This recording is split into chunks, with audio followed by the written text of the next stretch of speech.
I've seen men die, quickly, violently, sometimes without even realizing it happened, but I've only seen one man smile as it happened, and I can't stop replaying it. Not because of the blood, I've seen plenty. Not because of the sound, though the echo of that explosion still wakes me up sometimes. It's that smile, that calm, crooked, knowing smile. Right before he stepped on the mine, right before he looked me dead in the eye, right before he chose it. That. It happened on patrol 12 miles south of Alcama. Hot day. The kind of heat that turns your gear into an oven. Dust everywhere.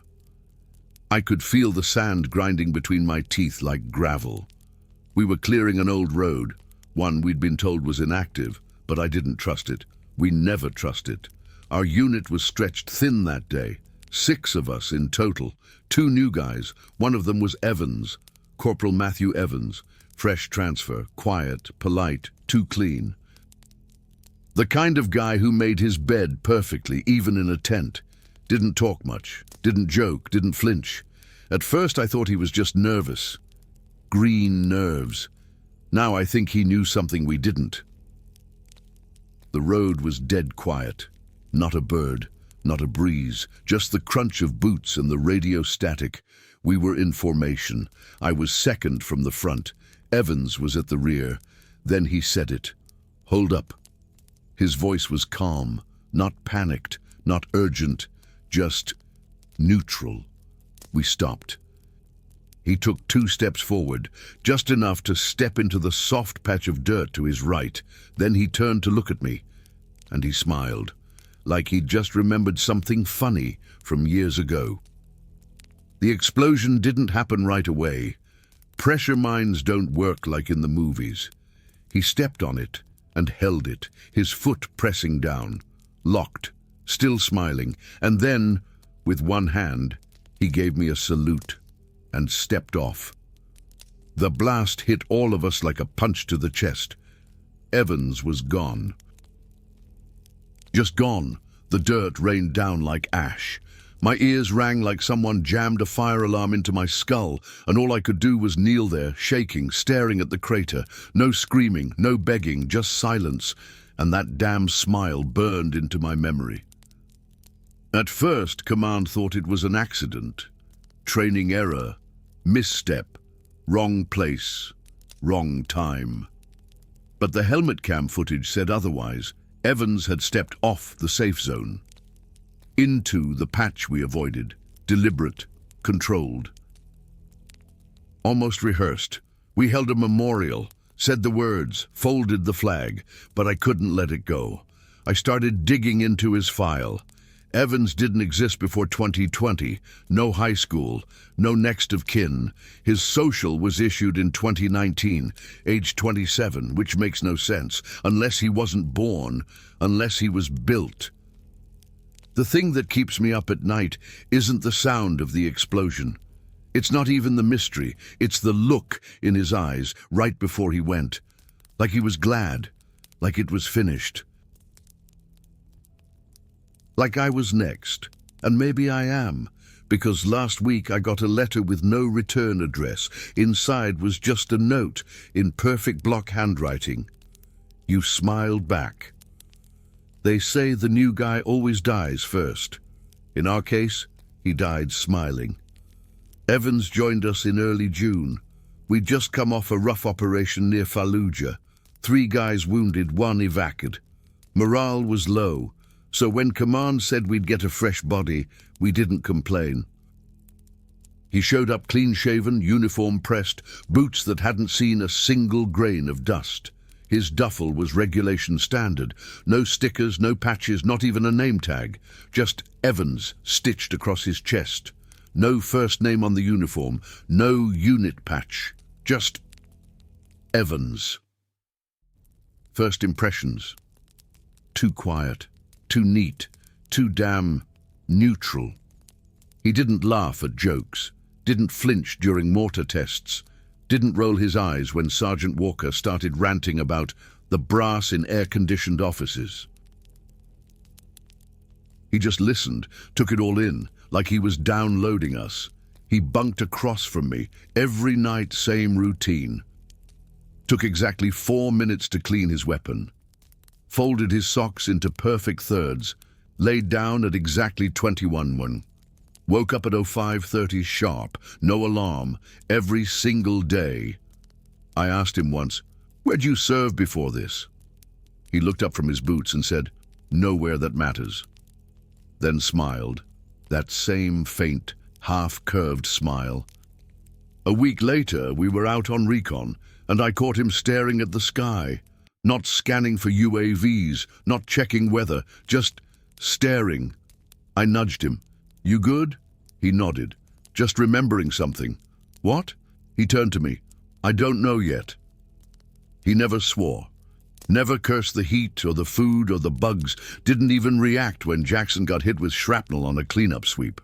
Most guys get wide-eyed, twitchy. Evans, he moved like he'd seen it all already. I started watching him closer, not out of paranoia, out of instinct. One night I caught him awake at 3 a.m., sitting on his bunk in total silence, eyes open, hands folded, no movement. I whispered, "Nightmare." He didn't answer, just turned slowly and said, "Do you ever feel like this place remembers us better than we remember it?" Then he laid back down. I told Sergeant Walker, said something wasn't right with Evans. Walker shrugged. "Half these new deployments are AI-fed, soft-brain recon boys now. Give him time." AI-fed. You know, all that cognition conditioning crap makes them weird but sharp. I didn't like the sound of that. Then came the incident with the map. We were planning a patrol near a derelict village, no intel, dust on every satellite scan. Evans pulled out a hand-drawn map. It showed detailed building layouts, entrances, weak points. He even marked old Russian landmine zones correctly. I asked, "Where'd you get this?" He blinked. "I think I dreamed it." The others laughed. I didn't. Because when we ran the route, everything matched. Exactly. After that, I started digging. I asked around, contacted 2 other platoons that had seen Evans. One said he looked familiar but couldn't confirm. Another said their Evans died 6 months ago. Same face, same scar on the chin. Then I did something reckless. I opened his footlocker while he was on perimeter duty. Inside, a folded American flag, a dog tag with a number that didn't match his file, a notebook written in all caps, page after page of repeating lines. Objective is to observe. Objective is to remember. Objective is to remain. And one page torn halfway through with a single sentence, "Do not let him get close." I showed Bobby. He didn't believe me at first. Maybe he's just weird, you know, like a deep thinker. "No," I said, "he's something else."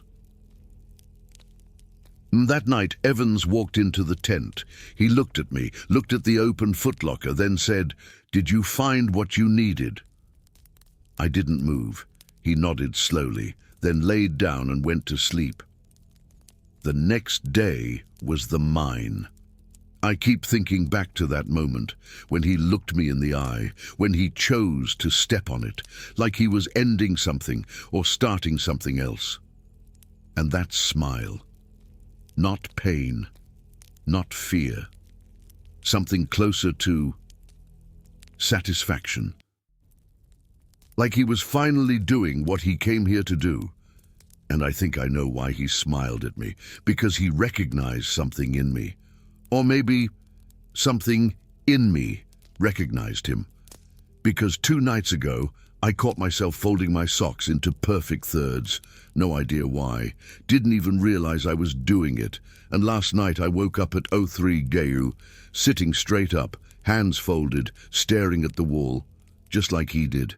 And when I looked in the mirror this morning, I smiled. After Evans died, correction, after Evans stepped off the mine and chose to die, Command started a report.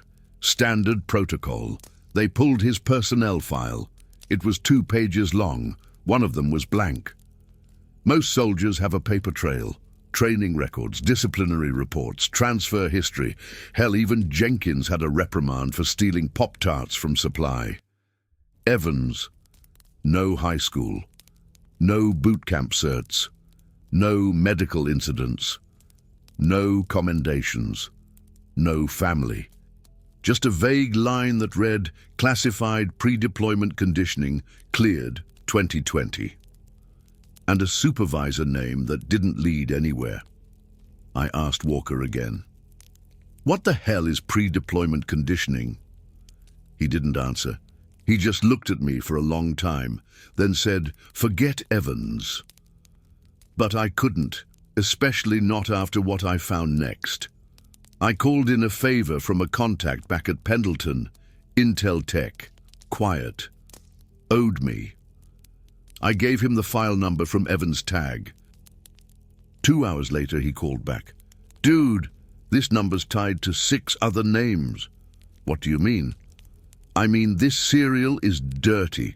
It shows up in multiple locations with 6 different soldiers, all of them listed as KIA.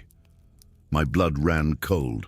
And all of them, he added, look exactly like the photo you sent. I sat with that for a long time. 6 men, same face, all dead, all Evans. 1 in Iraq, 1 in Syria, 1 in Djibouti, 1 in a private op in Colombia. 1 assigned to a NATO black site, and then mine. I asked for documents, anything. He sent me what he could, redacted reports, black bars everywhere, but some things bled through. Subject displayed abnormal pattern recognition. Self-termination suspected to prevent data breach. Smiling behavior appears consistent across all units. Recommend new containment parameters before next iteration. Next iteration. So Evans wasn't a man, he was a version.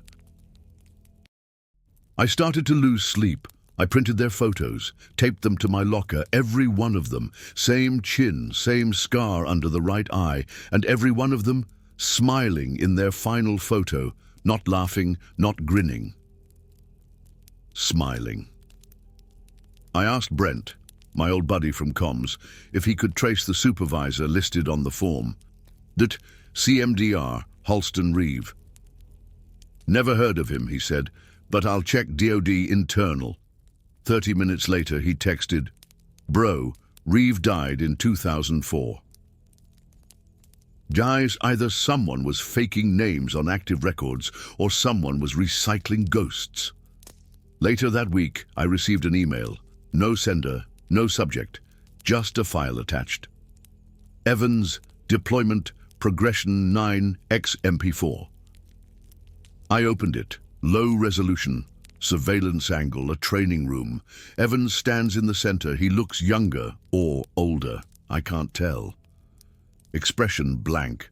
Off camera, a voice says, Engage protocol Unit 9X, initiate. Evans tilts his head and then begins to smile. Same curve, same angle, same eerie calm. Then he says something. I rewound 3 times before I caught it. I remember him. I slammed the laptop shut. My reflection in the screen was smiling. The next day, someone broke into my bunk. Didn't steal anything, but they moved the photos. All 6 Evans pictures were now taped to the wall in a perfect grid, lined up by date, and mine, my own photo, was added at the bottom, with the label. Next. I confronted Walker. He looked exhausted, not surprised. I said, What the hell is this? He didn't blink. You dig too deep into these things, Jack, and eventually they start digging back. Then he handed me a piece of paper. Coordinates. No name, no words, just a time and place. What's this? He looked away. Where they built him. I stared at the note. It was in Alaska. The coordinates took me to Alaska, not a town, not a base, just a grid location, 6 miles off any known road. Somewhere in the woods outside Fort Greely. I didn't tell Bobby, didn't tell anyone. This wasn't the kind of place you brought friends. I rented a truck, drove north, snow on the ground, pines so dense they looked like walls, no signs, no fences. But I knew I was close when the radio died. Total silence. Even the birds stopped. The site was buried under earth, literally. An old bunker, almost invisible under moss and rock. Camouflaged door, rusted edges, just like the dry river base. But older. I pried it open. Smell hit me first. Metal, mildew, and ammonia. Inside, dark hallways, flickering lights and pipe power. Still running. Whatever this place was, it wasn't abandoned. The first room looked like a classroom, but instead of desks, there were cots, 10 of them, each with restraints, each labeled with a code. 9A, 9B, 9D, 9J. One cot was missing, 9X. Evans. On a desk nearby, a monitor flickered, a grainy video looped. Same hallway. Same gear, different soldier, also Evans, except this time he had a beard. He turned to face the camera, smiled, and then pulled a pin on a grenade, screen cut. I searched the rest of the facility, tapes, photos, dozens of reports. Subject Line 9 programmed with adaptive mimicry. Each unit must deploy to at least one live combat environment before termination is triggered. Smile response is a side effect of final phase acceptance. Indeed, all units show momentary recognition of primary template. We believe Subject 9 is attempting to find himself. I backed away. Evans wasn't executing a mission. He was searching for someone. The file cabinet had 10 drawers, each with dog tags, all labeled Evans. In a locker I found a photo. Me, from Basic. Standing with my training unit, but someone had drawn a red circle around my head. Below it, handwritten note. Baseline profile confirmed. I wasn't looking for Evans. Evans was looking for me. The main server room was mostly fried, except for one terminal. When I powered it on, it prompted a password. I didn't have one, but my hands typed automatically. TANNER09. Access granted. The screen blinked. Subject 9X. Final report. Status terminated. Replacement initiated. Template near field target. Name Jack Tanner. My own name, I scrolled, footage played. Evans, different versions, walking through bases I'd served at. Shadowing me, training near me. One of them even bunked across from me in coast. I never noticed. They'd been following me for years. Final entry.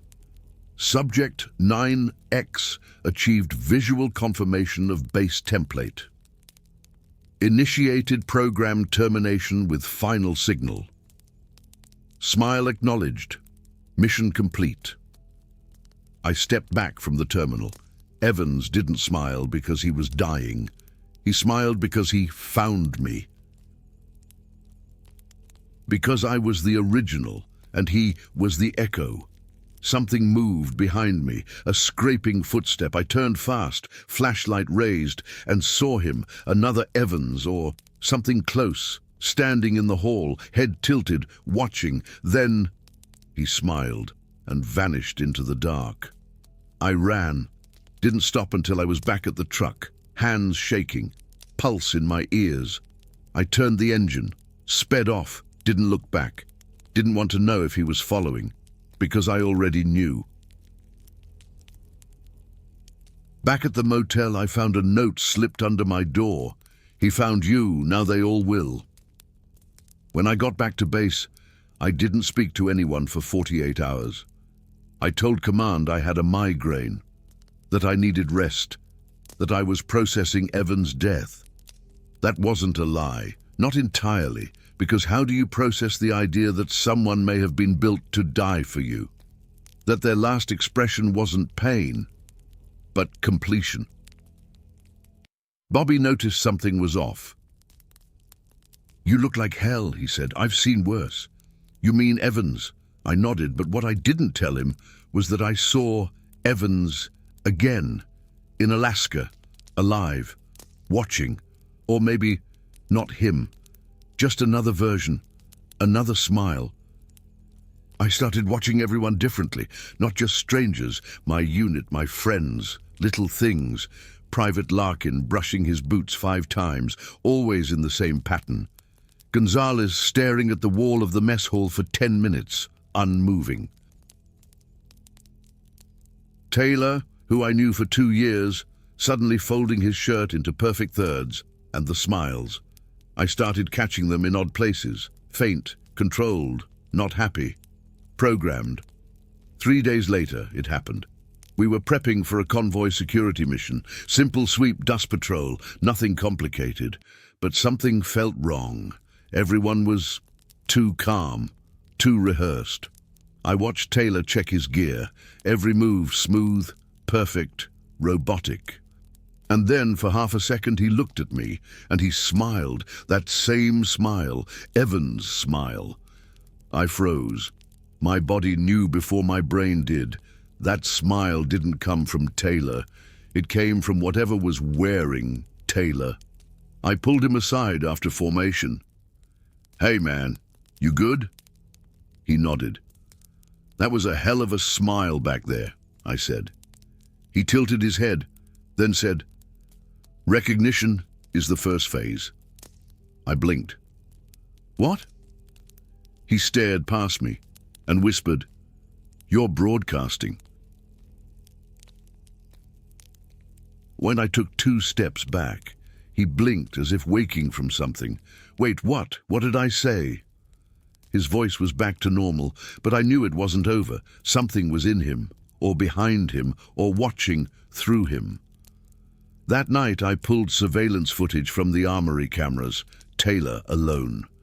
03:14 a.m., standing in front of his locker, hands folded, smiling, for 2 full hours. Not moving, not blinking, just smiling. I confronted command, showed the video to Walker. His hands trembled slightly. He didn't say anything, just deleted it. "This is bigger than you think," he said. "I know," I replied. "That's why I'm not sleeping." Next morning, Larkin went missing, found his boots by the perimeter fence, still laced, but no trace of him. Later that day, we found a phrase scratched into the wall of his bunk. He showed me my face. That night, the base power went out for 7 minutes. When it came back, someone had drawn a smiley face on every mirror, in red marker, simple, crude, unnerving. One of them was on the inside of my locker. I didn't put it there. The base psychologist called me in, said I was under stress, that I was creating pattern hallucinations, that smiling is not a crime. I asked her one question. "Have you ever seen someone smile before they die?" She stared at me too long, then smiled. I left, packed my gear, found Bobby by the motor pool. Told him everything, Evans, the program, Alaska, the footage, and now Taylor. Bobby didn't laugh. He didn't say I was crazy. He just whispered, "I've been having dreams." About what? About smiling. That's when I knew. It was spreading, not just genetically, not biologically, psychologically, like a signal, a behavioral contagion, and I was the source. I started wearing mirrored sunglasses, stopped looking anyone in the eye, didn't speak unless I had to. But still, the smiles kept appearing, like reflections in water I couldn't calm. Final straw was Jenkins, funny guy, loudmouth, never serious about anything, until he loaded his rifle during breakfast and calmly said, "I've been watching him sleep." I asked, "Who?" He looked at me. "You." Then he smiled and walked away. That night I tried to send an email to a contact in intelligence. It wouldn't send. Blocked by network filter, behavior tagged source 9. That was me. I realized something. They weren't tracking me because I was dangerous. They were tracking me because I was active. Project 9 wasn't over. It had just evolved, and I wasn't a threat. I was a carrier. His name was Dr. Adrian Mallory.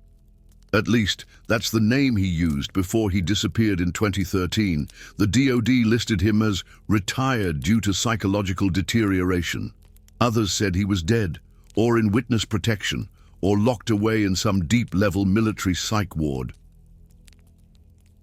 But I found him.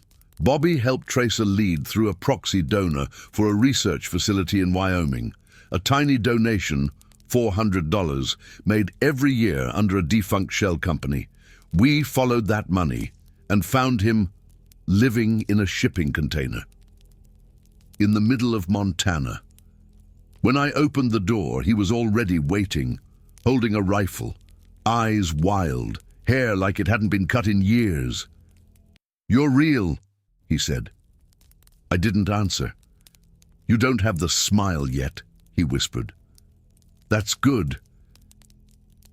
He didn't trust me at first, searched my bag, checked my arms for implants, then finally said, "You were never supposed to come this far."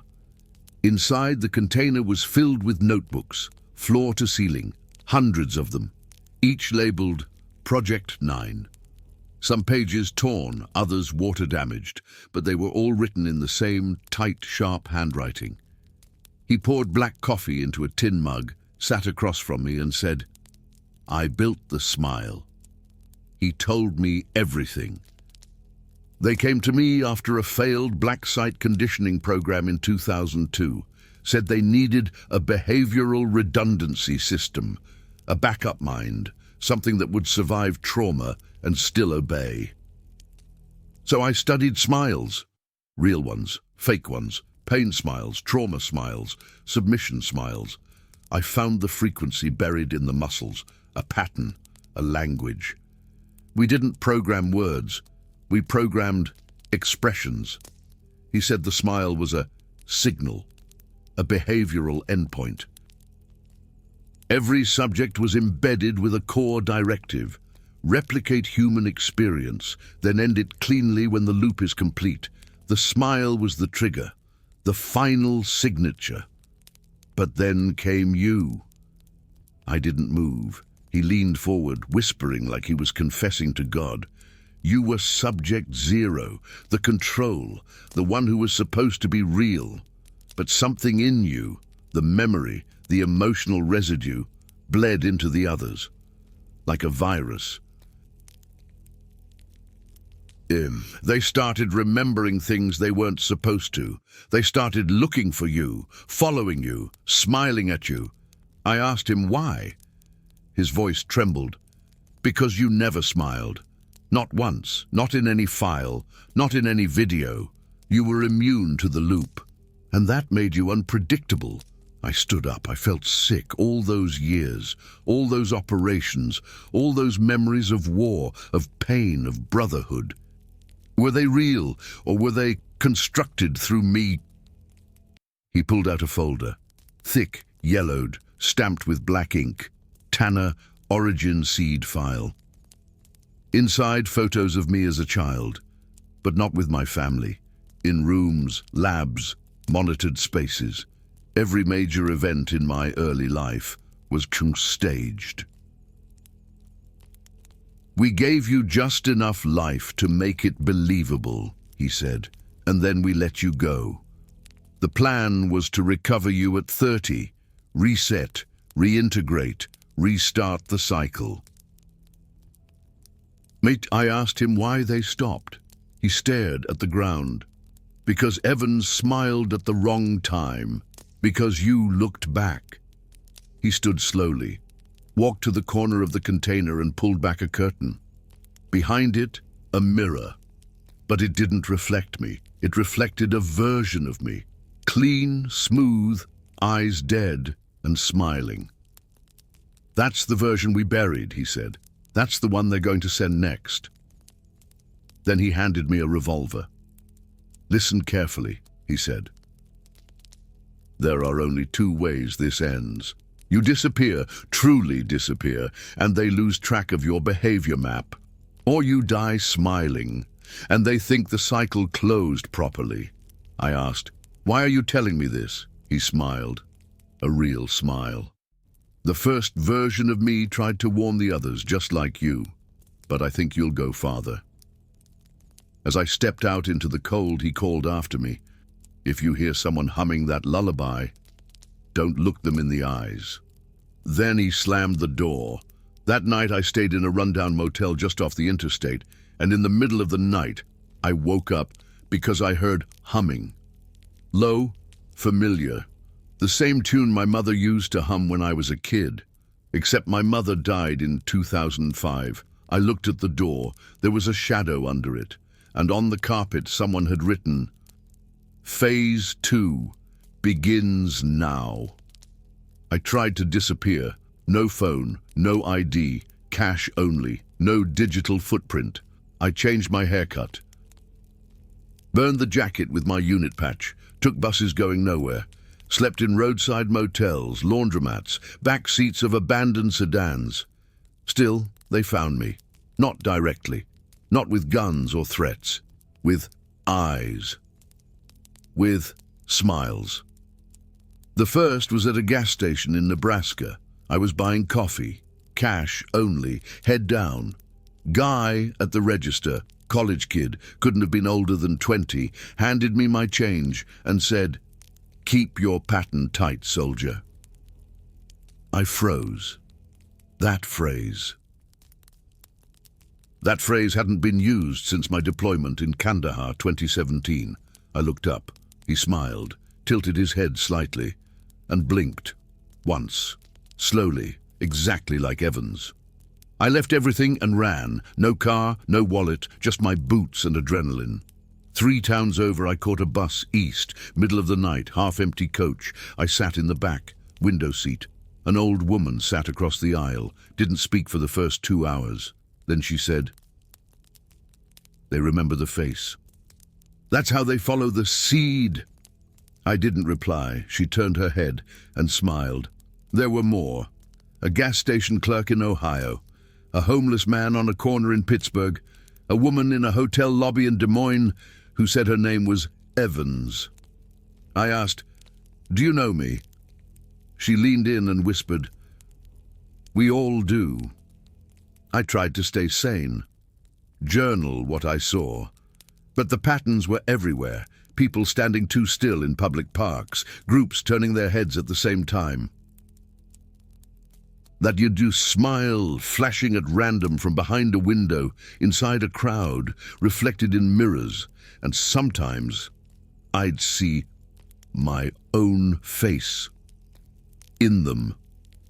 That's when I realized there weren't just replicas of Evans, there were replicas of me. I returned to the motel one night and caught my reflection blinking out of sync with me. I threw a lamp at the mirror. It didn't crack. It just shimmered like a screen and went black. I started taking photos of people on the street. Just quick snaps, disposable film. When developed, several had faces I'd seen before. The same exact face, in different clothes, in different cities, same jawline, same eyes, same expression. At a diner in upstate New York, the waitress brought my food with a napkin that read, "The smile isn't the end, it's the broadcast." I asked her what it meant. She blinked, confused, said she didn't write it, but when I paid and stood to leave, I saw her looking at me, just staring. And then she smiled. I broke then, screamed, flipped the table, cursed at the cameras I imagined were watching me. No one reacted, they just kept eating. Calm, a room full of people. Smiling. I fled again, lived under an alias, Daniel Rhodes, former mechanic, no military ties. Found a job sweeping floors at a warehouse near the coast. For a while, it worked. Until one night, a co-worker approached me after closing. He said, "I remember your voice from the briefing logs." I asked him who he was. He pulled up his sleeve, on his forearm a tattoo of the number 9X knee. I stepped back. He smiled, nodded. "You're the baseline. We need you to come with us." I ran. That night, I found a box outside my apartment door. No address, no sender. Inside, 6 Polaroids. Each one showed me, standing in public spaces I didn't recognize. Different clothes, different locations, same dead stare. And on the back of each photo, "Do you still know which one you are?" I started to wonder, was I still Jack Tanner? Or was I just the most stubborn copy, the only one who hadn't smiled yet? Was that what this was really about? Not a man escaping a program, but a program trying to finish its last unsynced node? Me? I remembered what Dr. Mallory said. They don't need to kill you. They just need you to smile. Because once I did, once I gave in, the system would believe I had accepted the loop, that the baseline had closed, that I was complete, and then it would move on, expand, replicate, infect, use my face as the new pattern. I had to act first. But how do you fight something that looks like everyone, that is everyone? That might be you. I thought I was running from the system, but it turns out I was the trigger. It started with the dreams, not memories. Not visions, dreams that Tute felt downloaded. Static, numbers, a line of faceless soldiers saluting me, a voice counting down from Tute Nation 2, and then that phrase again. The smile isn't the end, it's the broadcast.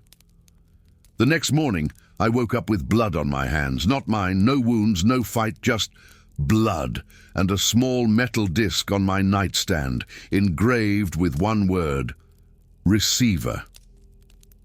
I went back to Mallory's bunker, found it empty, ransacked. But one thing had been left behind, a folder marked Phase O, Omega. Inside, a single document, red stamped with a date from 1997, before I was even born. The document read, "Subject Tanner is not the mistake. He is the release protocol. Upon full emotional destabilization and public pattern breach, system-wide cascade will initiate. Do not attempt to contain. Let the seed mature. Tanner, Omega. Tanner, a truth. I wasn't the bug. I was the deactivation code. That's why they never stopped me, never caught me, never killed me, because I wasn't a loose thread. I was the zipper." Once I knew that, things started changing. People stopped smiling at me. They started waiting, like I was a signal they were trained to recognize, a timer they couldn't rush. I walked through 3 cities, didn't hide, didn't flinch. Everywhere I went, they were there, watching, silent. One man whispered, "Welcome, Zero." Another bowed. A woman placed her hand on her heart and said, "Transmission ready."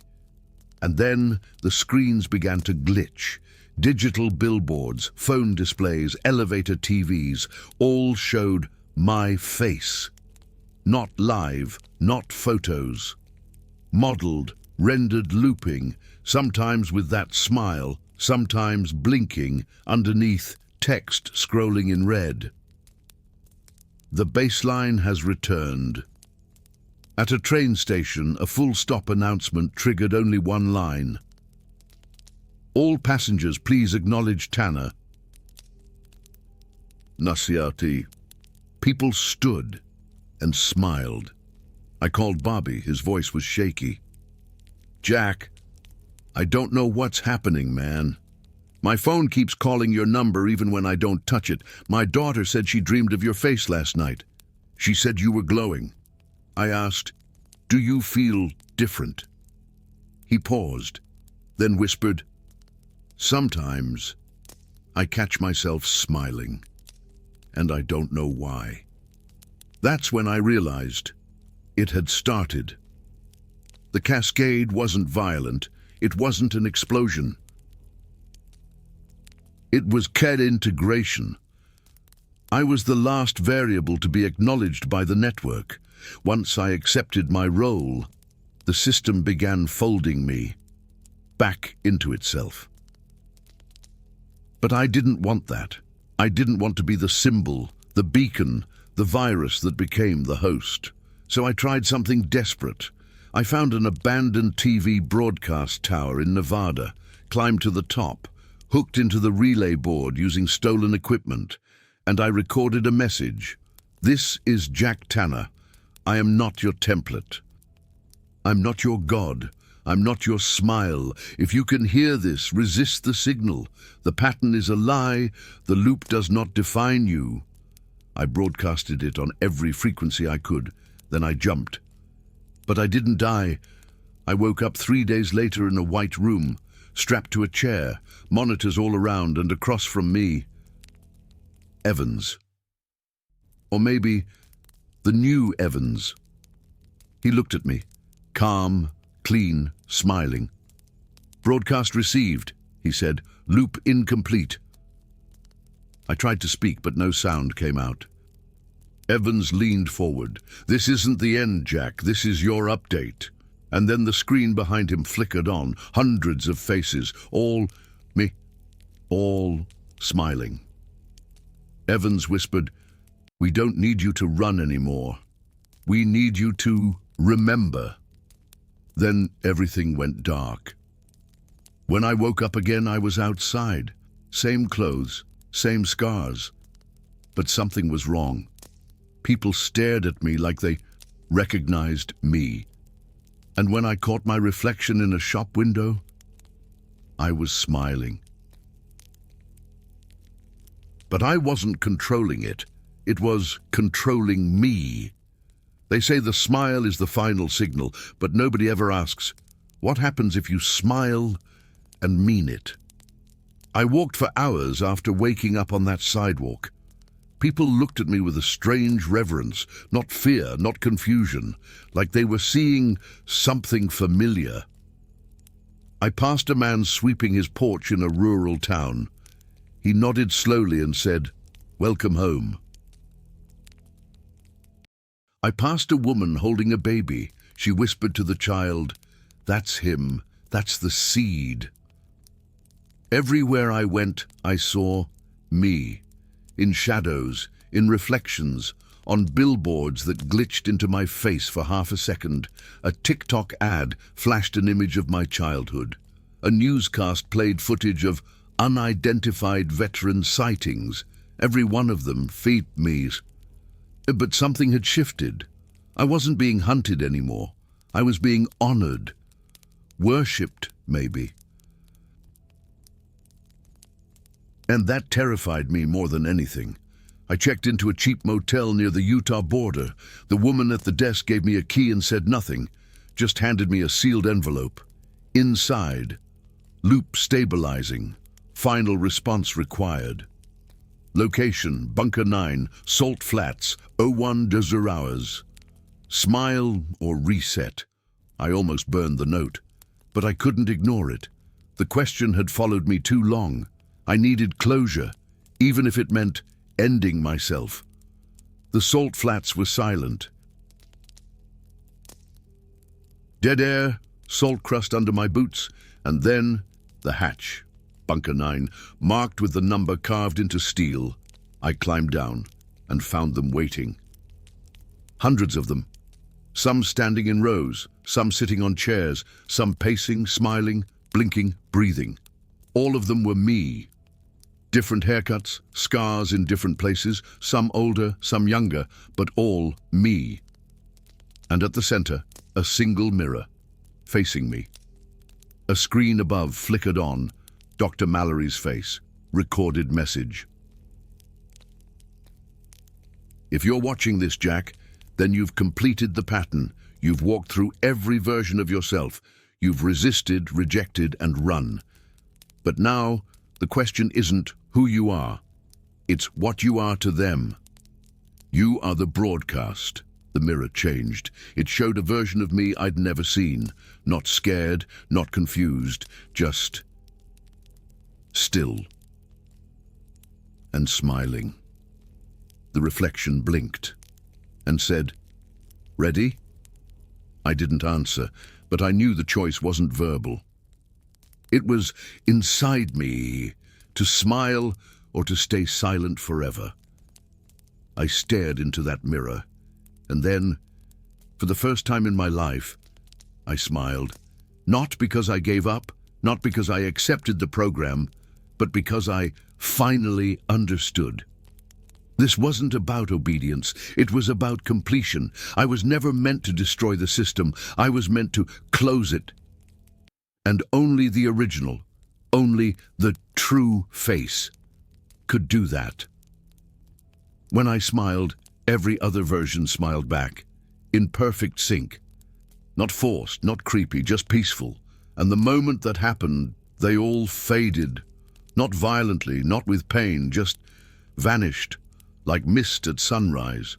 The lights dimmed, the mirror went black, and a voice, my own voice, whispered, "Loop complete. Subject 0 acknowledged." I left the bunker before morning. The sky was purple. The world felt still, and for the first time since the war, I felt quiet inside. No humming, no watchers, no smiles in the crowd, just me, just silence. I don't know what happens next, whether the world will forget me or if I've become a myth walking among men, but I do know this. Some battles aren't won with bullets. They're won by choosing who you are when the system begs you to forget. And I remembered. And when it finally made sense, I smiled back.